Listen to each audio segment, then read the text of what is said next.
Madame, Monsieur, bonsoir. Bienvenue dans ce journal. Voici les grandes articulations de ce 20h. Le temps des coups d'État est révolu, rappelle la CEDEAO. L'organisation ouest-africaine prend des mesures contre ce coup de force au Mali. Une délégation se rend à Bamako. Les dirigeants demandent un retour à l'ordre constitutionnel conformément au protocole sur la démocratie et la bonne gouvernance. Le président Alassane Ouattara prépare aujourd'hui au sommet extraordinaire virtuel. Un dossier à suivre dans ce journal. On parlera des activités du port autonome d'Abidjan impacté par la Covid-19, mais les dirigeants du port ont pris des mesures pour réduire les effets sur le trafic et la fluidité. On verra comment cette structure stratégique de l'économie s'en sort malgré cette crise sanitaire mondiale. Marche éclaté jeudi dernier, 5 individus interpellés. Ils sont accusés de troubles à l'ordre public, incitation à la révolte et tentative de déstabilisation de l'État. Ils sont actuellement en garde à vue à la gendarmerie nationale. Ils risquent des peines d'emprisonnement. Les enquêtes en cours pour situer les responsabilités. Et puis en Russie, des médecins russes pour sauver la vie de l'opposant Alexei Navalny. Il est placé en réanimation dans un hôpital en Sibérie après avoir fait un malaise à bord d'un avion. Pour ses proches, l'homme est victime d'empoisonnement. La CEDEAO demande de rétablir Ibrahim Boubacar Keïta dans ses fonctions. Une délégation de haut niveau va se rendre à Bamako pour le retour à l'ordre constitutionnel. C'est ce qu'a annoncé aujourd'hui le président en exercice de l'organisation, Mahamadou Issoufou. Les chefs d'État de la sous-région étaient en sommet extraordinaire ce jeudi par visioconférence sur le Mali. Le président Alassane Ouattara a pris part à la rencontre depuis le palais de la présidence à Abidjan. Jérôme Kofi Abolé. Les chefs d'État et de gouvernement de la CEDEAO ce jeudi en concertation. La rencontre pour cause de la Covid-19 s'est encore tenue par visioconférence. Au centre de cette rencontre, la situation sociopolitique au Mali, la conférence des chefs d'État et de gouvernement de la communauté économique des États de l'Afrique de l'Ouest. En la présente session, s'est prononcée pour un retour rapide à l'ordre constitutionnel au Mali après l'arrestation par une junte militaire du président malien Ibrahim Boubacar Keïta qui l'a obligé à démissionner. Nous exigeons la libération immédiate du président Ibrahim Boubacar Keïta et de tous les officiels qui ont été arrêtés. Nous rappelons aux militaires putschistes leur responsabilité sur la sûreté et la sécurité du président Ibrahim Boubacar Keïta et des officiels arrêtés.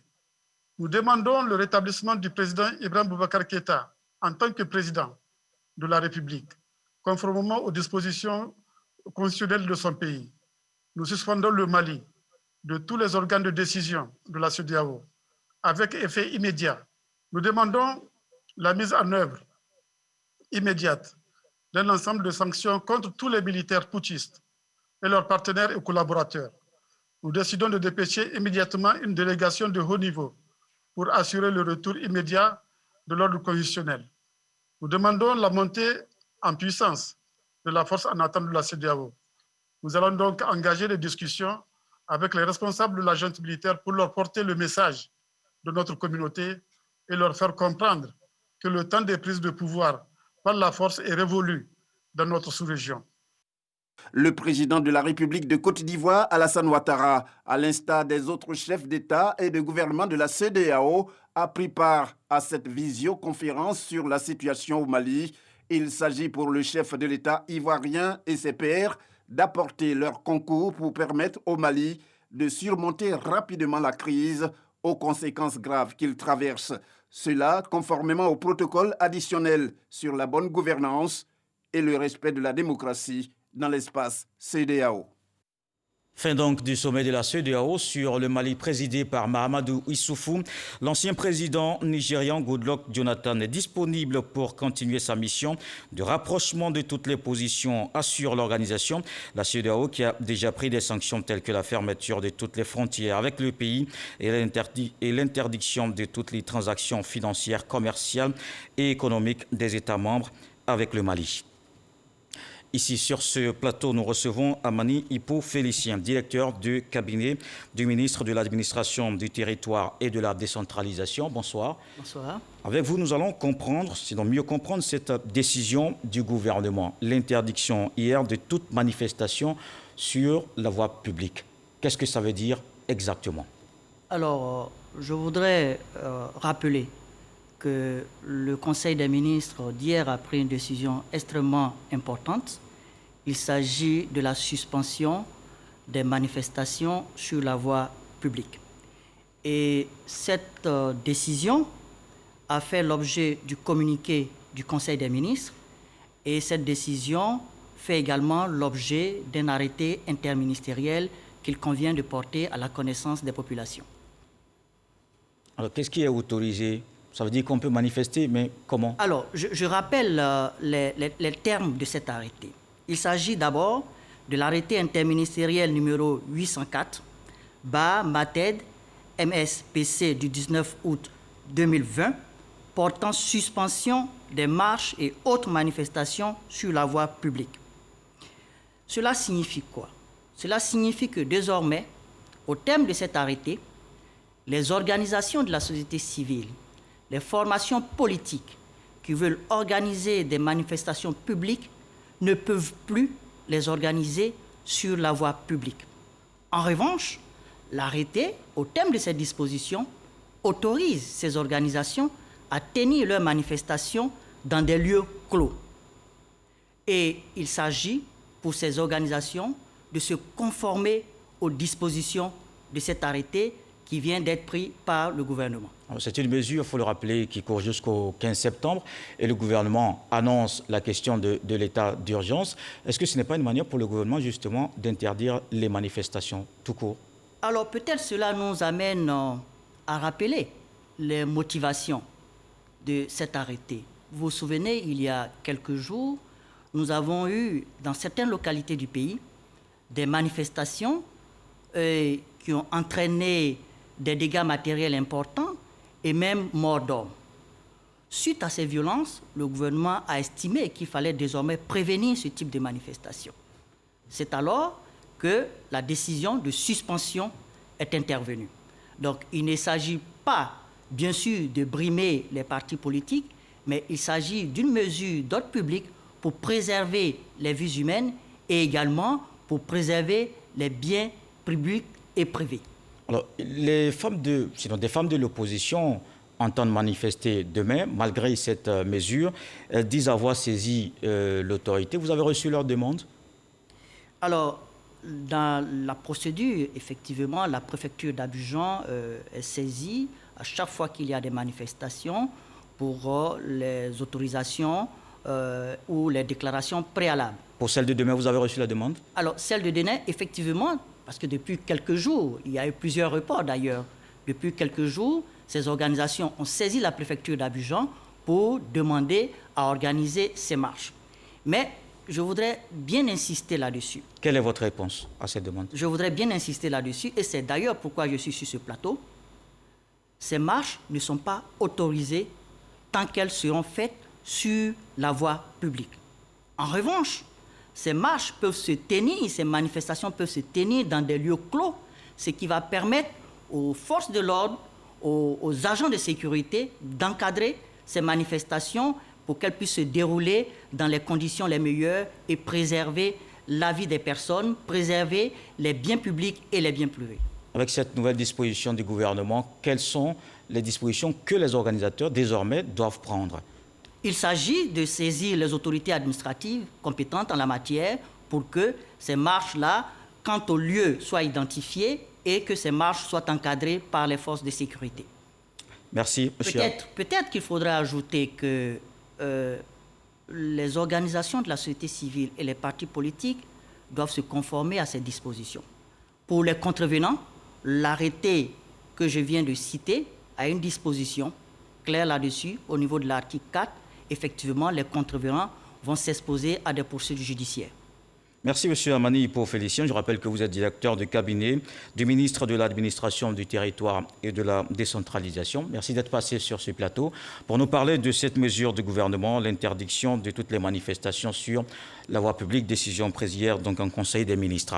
Marche éclatée jeudi dernier, 5 individus interpellés, dont 2 mineurs. La gendarmerie nationale annonce qu'ils sont accusés de troubles à l'ordre public, on en parlait à l'instant, incitation à la révolte et tentative de déstabilisation de l'État. Ils risquent des peines d'emprisonnement. Des explications avec Jean-Marc Diadji. 5 individus mis en garde à vue par des éléments de la section de recherche de la Gendarmerie nationale.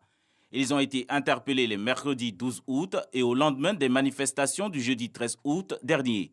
2 parmi eux sont accusés de troubles à l'ordre public et d'incitation à la révolte lors de la marche de l'opposition.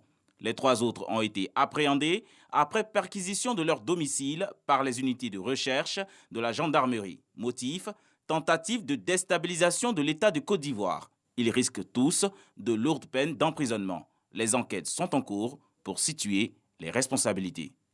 La Côte d'Ivoire qui prend d'autres mesures sécuritaires, le pays rapproche davantage la police des populations. Au total, 6 postes de proximité seront installés. Le premier a été inauguré dans la ville de Korogo, encore appelé commissariat de secteur. Ami Sissoko nous apprend que c'est un local installé dans un quartier rattaché à un service de police.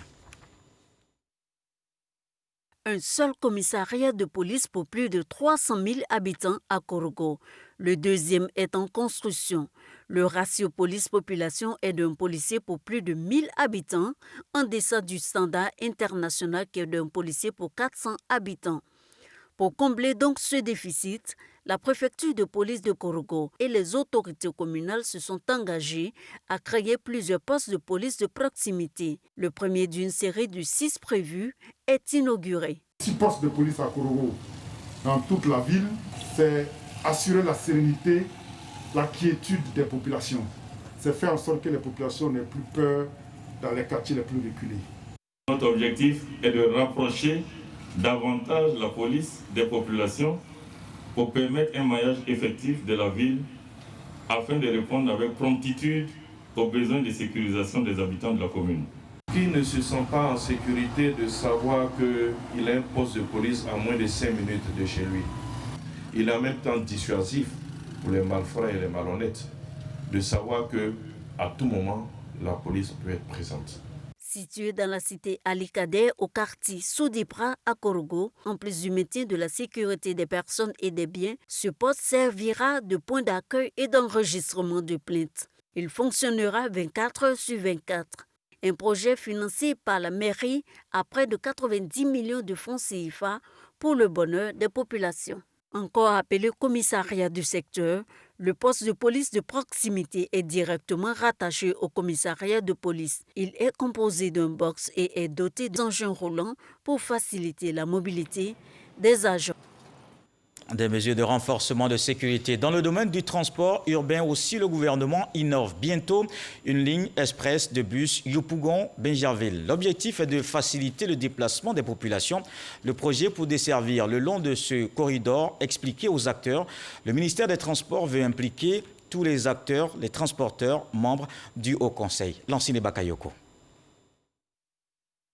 Ce projet de mobilité urbaine d'Abidjan prévoit une ligne directe entre les communes de Yopougon-Atekoubé, Adjamé Plateau, Cocody et Bingerville. En plus de régler les problèmes d'embouteillage, ce projet va surtout apporter un appui significatif au transport conventionné à Abidjan à travers la réhabilitation des voies de rabattement et des infrastructures de la Soutra avec de nouveaux dépôts de bus. Ce bouleversement qui arrive va avoir un impact sur les autres modes de transport. Le taxi communal, le minicar. Pour éviter donc que ce pan-là disparaisse, le gouvernement a souhaité que les acteurs soient impliqués et réfléchissent pour pouvoir maintenir les emplois, maintenir le matériel roulant et maintenir nos salariés. Des inquiétudes en termes de manque à gagner sont toutes légitimes, mais pas de panique. Diverses mesures comme le renouvellement du parc automobile à hauteur de 2000 taxis-compteurs et de 1000 BACA ont été prises par le gouvernement. D'autres projets tels la formation des chauffeurs, les centres d'alphabétisation et de santé sont également inscrits au programme.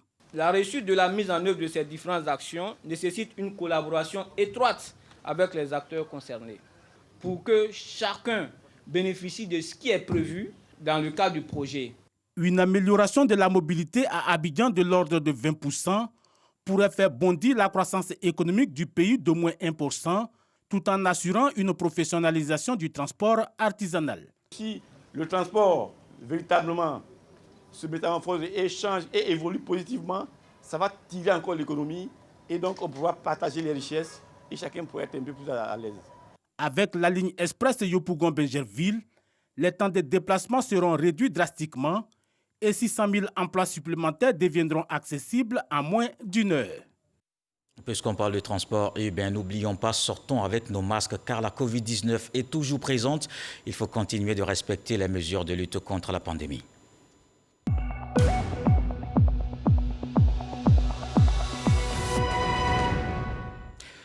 Et dans la lutte contre la Covid-19, la Côte d'Ivoire peut compter avec le soutien de la GIZ. La coopération internationale allemande contribue au renforcement de la cohabitation pacifique aux frontières impactées par la pandémie. Elle a fait don à la Commission nationale des frontières de Côte d'Ivoire. Walter Amadou Ouattara.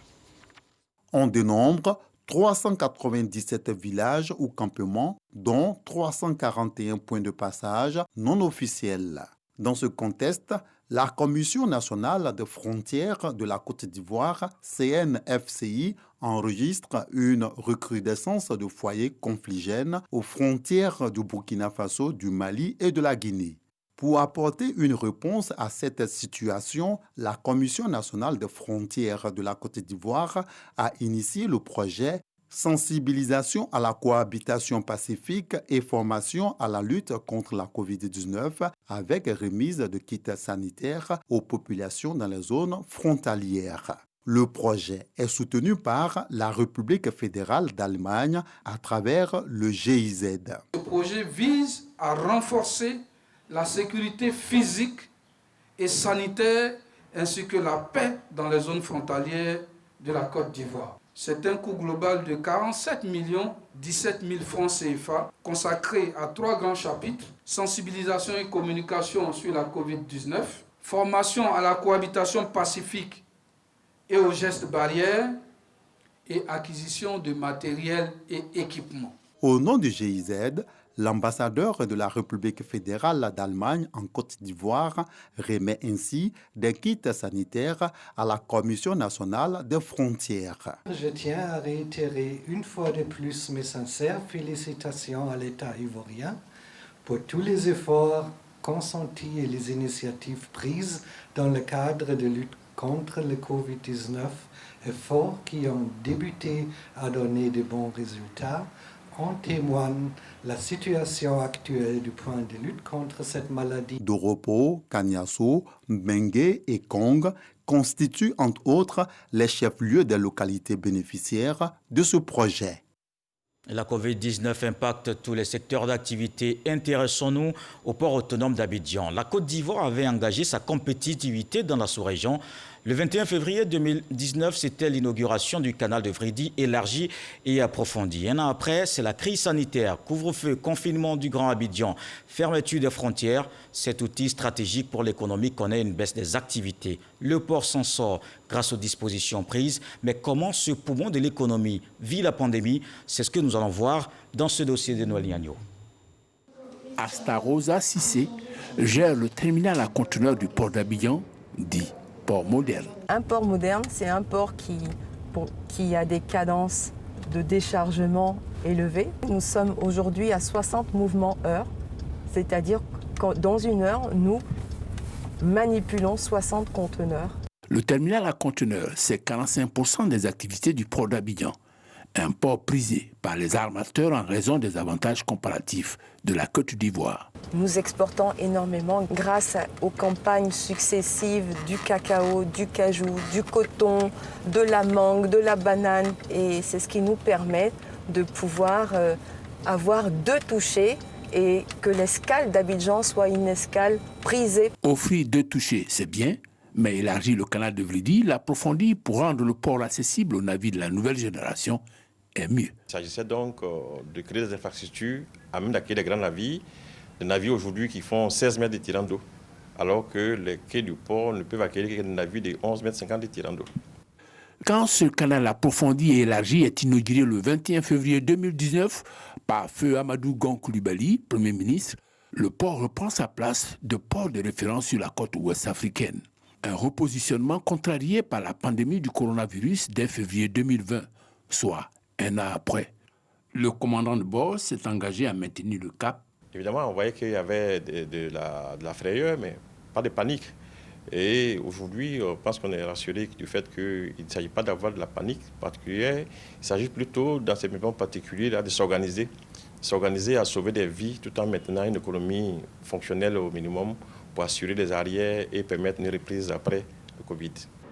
Mieux, YNCA a pris les devants avec des dispositions conséquentes de sorte à sécuriser cet outil stratégique. Le port, dans ce moment particulier là, et la communauté portuaire, nous avons pris des mesures pour accompagner les opérateurs.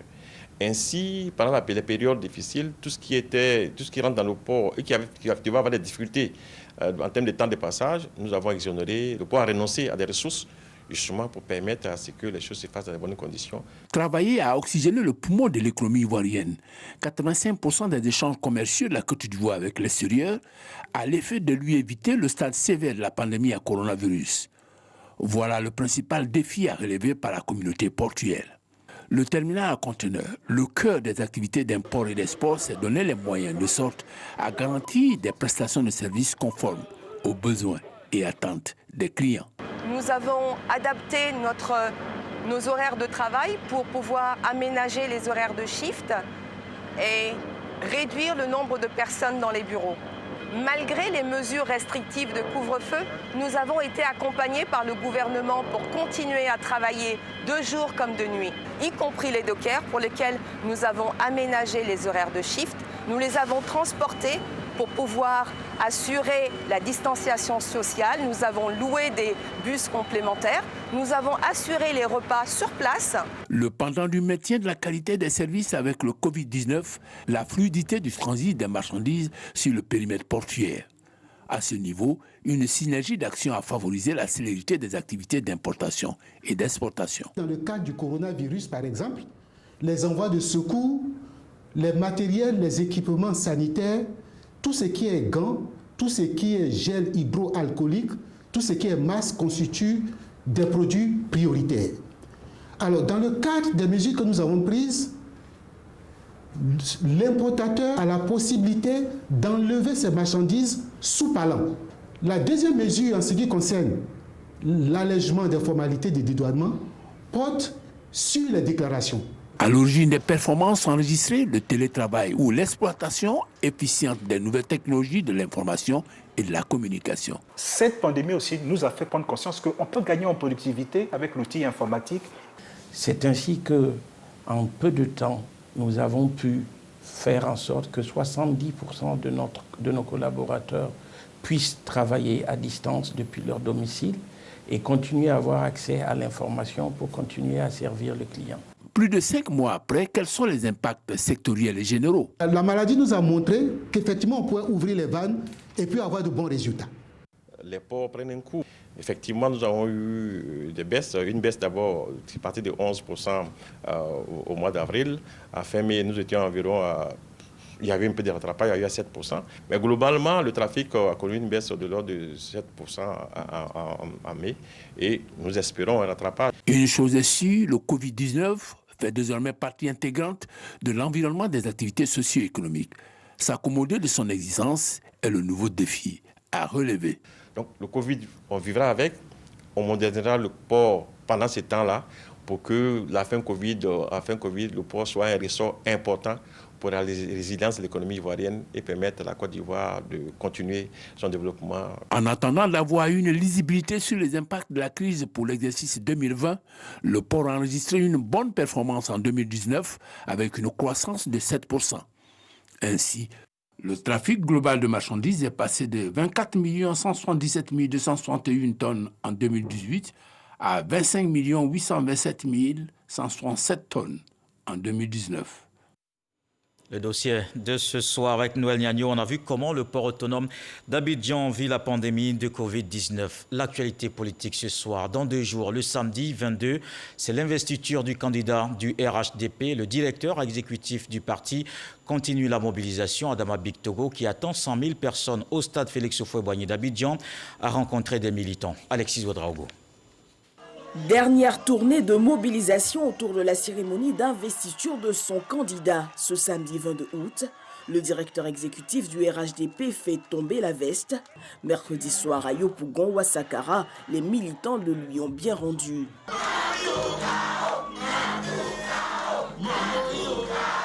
Pour Adama Bictogo, il faut rester concentré sur l'essentiel. Ils sont convaincus qu'ils ont non seulement le meilleur candidat, mais ils ont celui-là même, le candidat qui a permis à la Côte d'Ivoire d'être au niveau, au stade où nous sommes. La majorité, elle est là. La majorité responsable, elle est là. Et elle va le démontrer de maintenant jusqu'au 31 octobre pour répondre aux attentes des Ivoiriens. Parce que c'est ça notre préoccupation.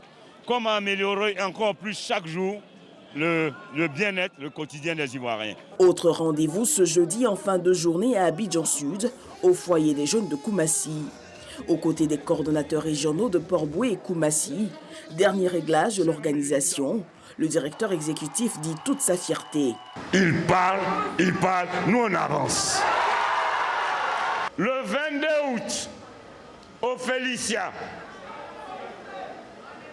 on doit montrer à la minorité bruyante, à ceux qui font du bruit, que l'éléphant n'a pas besoin de montrer qu'il est costaud.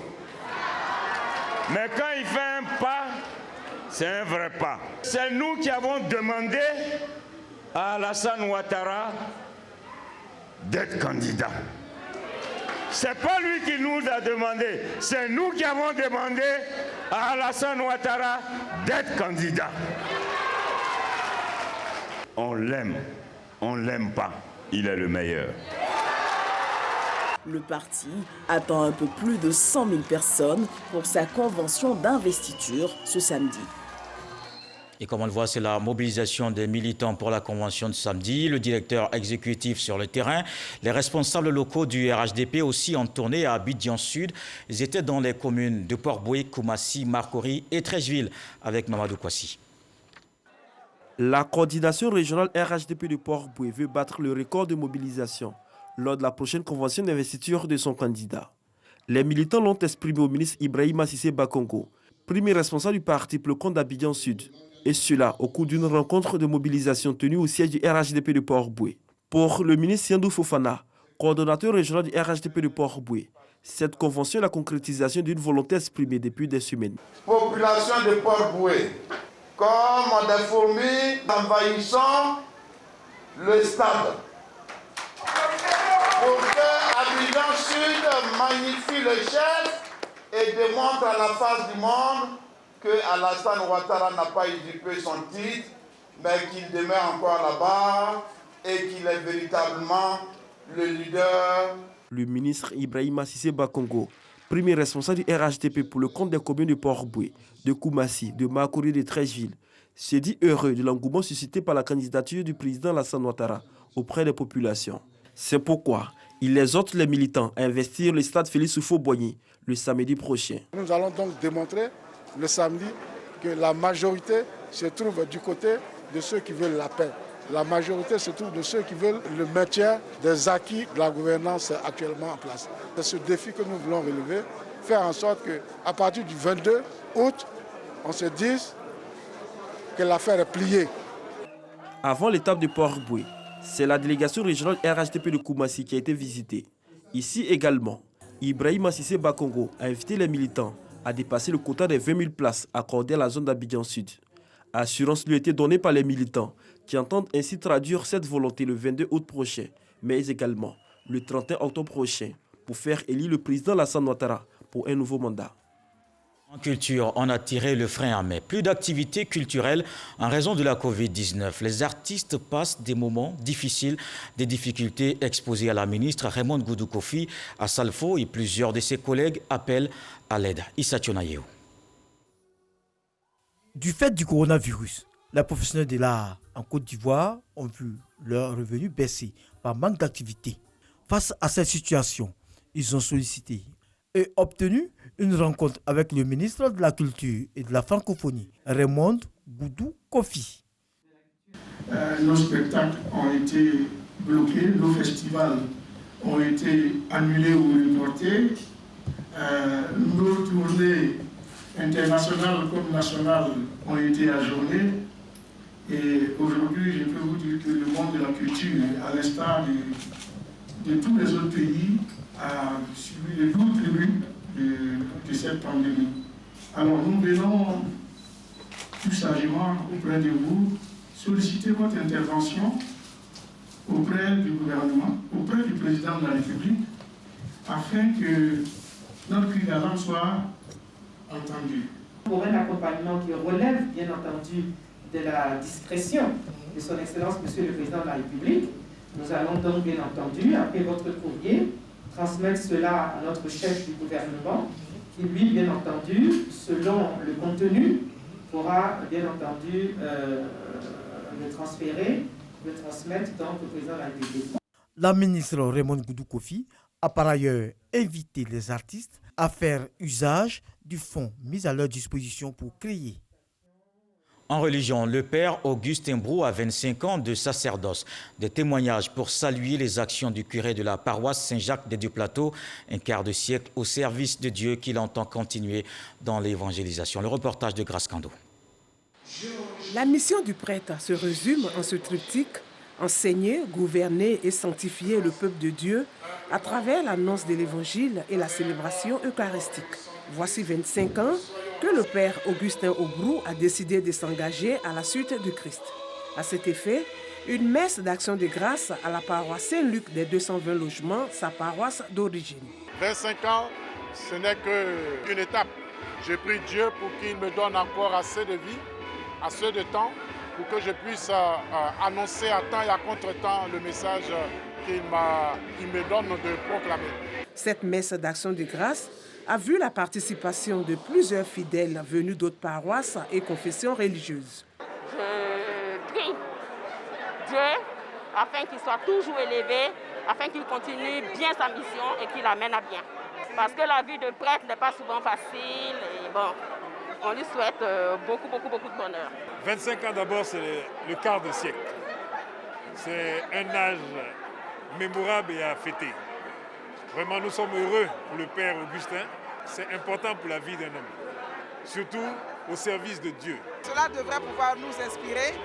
25 ans de sacerdoce, c'est 25 ans de fidélité au Seigneur, c'est 25 ans d'amour pour le Seigneur, mais 25 ans également d'offrande de sa personne, de sa vie et de son amour également pour ses frères et sœurs. C'est autant de leçons pour chacune et chacun d'entre nous. Le père Augustin Brou a été ordonné le 9 septembre 1995 à la cathédrale Saint-Paul du Plateau par le cardinal Paul Poupard. En plus d'être le secrétaire exécutif de la conférence épiscopale chargé des moyens de communication sociale, il est curé de la paroisse Saint-Jacques des Deux-Plateaux depuis 4 ans. Autre chose, la diaspora burkinabé s'organise. Quelle contribution dans la vie politique, économique et sociale du Burkina Faso? Le premier congrès d'un mouvement vient de se tenir à Abidjan. Une mobilisation des ressortissants burkinabés vivant à l'étranger, qu'on voit avec Moussa Konaté.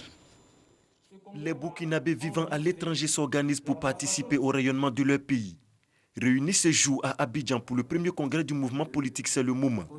La diaspora burkinabé est invitée à contribuer à la vie politique, économique et sociale du Burkina Faso. Un appel de Moumouni Pograwa, président du mouvement C'est le Moment. Nous sommes pratiquement 7 millions de Burkinabés vivant hors de notre territoire national, donc le Burkina Faso. Et il était question donc de nous mettre ensemble pour participer efficacement au développement de notre pays. Et ce congrès est historique, d'autant plus que c'est le tout premier congrès de toute la diaspora burkinabé vivant dans le monde. Créé en 2018, le mouvement C'est le Moment regroupe des Burkinabés de la diaspora, des Burkinabés de l'étranger qui souhaitent la stabilité au Burkina Faso. Le pays prévoit une élection présidentielle en novembre 2020. Dans le reste de l'actualité, en Russie, des médecins russes pour sauver la vie de l'opposant Alexei Navalny. Il est placé en réanimation dans un hôpital en Sibérie après avoir fait un malaise à bord d'un avion. Il se rendait à Moscou. Selon le médecin-chef, Alexei Navalny se trouve toujours dans un état grave. Pour ses proches, le scénario de l'empoisonnement ne fait aucun doute. Voilà qui met un terme à ce journal. Merci de l'avoir suivi. Retour de l'actualité, 23h avec Marine Cognan. La sagesse africaine indique que dans la forêt, quand les branches se querellent, les racines s'embrassent. Prônons la paix.